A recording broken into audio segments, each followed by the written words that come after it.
Hey, ladies and gentlemen, this is Carmine Sabia for Explain America, and Melania Trump has just opened up about some personal fears that, well, it's kind of heart-tugging. Before we get started, please make sure you like, comment, share, and subscribe. Those little things really help us out, and they help our channel continue to grow. And if you're not watching us on YouTube, please check that address in the lower right-hand corner. It's youtube.com/@explainamerica. When you get there, please hit subscribe, absolutely free. It really helps us out. You know, Melania Trump has been through a lot. Her husband has been attacked. She was attacked when he was in office, verbally. Maligned, one of the most maligned first ladies you're ever going to see. And I think a lot of that was due to jealousy. Now she's promoting her book, and she was attacked last week for her pro-choice views. I'm not a fan of her pro-choice views. I am strictly pro-life all the way from the moment of conception. There is no daylight with me in that stance. There is no, to me, no exceptions, nothing. A life is a life given by God, period, end of story. Didn't always feel that way. I always, I used to think of exceptions and things like that, but I don't anymore.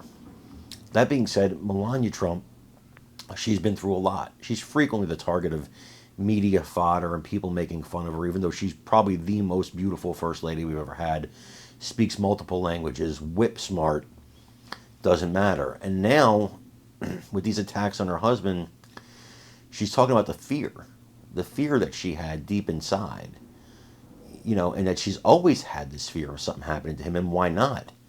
When your husband is made into a cartoon villain in the media, well, you have to expect somebody's going to come for him. And they did expect it.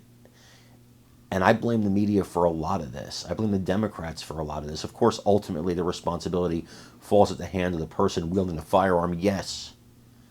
But in the same way they want you to blame the people who manufacture AR-15s when somebody uses one in a bad way, they have to also look at themselves when somebody does something in a bad way after listening to them and using their words in their manifestos.